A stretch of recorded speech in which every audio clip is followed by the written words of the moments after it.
ජීවිතයේ මිනිස්සුන්ගේ හැමදේම තීරණය වෙන්නේ තමන්ගේ කර්මයත් එක්ක. කර්මය තමයි හැම දෙයකටම විසඳුම තියෙන්නේ. හැබැයි කර්මයක් කරගත්තොත් මිනිස්සුෙකුට ජීවත් වෙන්න බෑ.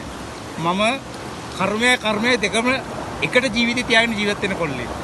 අදටත් කොළඹ විශ්වවිද්‍යාලයට මගේ ශරීරය දීලා බොහොම සතුටින් ඉන්නේ. හෙට ගියා. අද ගියා. මේ මහ පොළොවට කවදාවත් මේ තියෙන්නේ ණය නෑ පුතා. අපි අපේ රුධිරයෙන් මේ රටේ දෙකෝටියක් ජනතාවට අපි දාන්නේ මිනිස්සු. ඒ මිනිස්සුන්ට යම් අසාධාරණයක් වෙන නිසා තමයි අපි කතා කරන්නේ.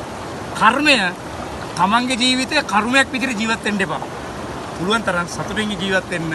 අපි හෙට මැරෙයිද අනිද්ද මැරෙයිද කියලා අපි දන්නේ නැහැ. හැබැයි ඉන්න තප්පරයක කමන්නේ සතුටින් ජීවත් වෙන්න. ඒක තමයි තමන්ගේ බිරිඳට, තමන්ගේ දෙමව්පියන්ට, තමන්ගේ දරුවන්ට ජීවිතේ දෙන්න තියෙන එකම ආදරණීය සෙනෙහස. වෙන කිසිම දෙයක් නෑ පුතා. කර්මය පටල ගන්න එපා. කර්මයක් කරගත්තොත් තමයි ජීවිතේ හැමදාම වැටෙන්නේ. මම කවදාත් මගේ ජීවිතේ කර්මයක් නම් කරගෙන නැහැ.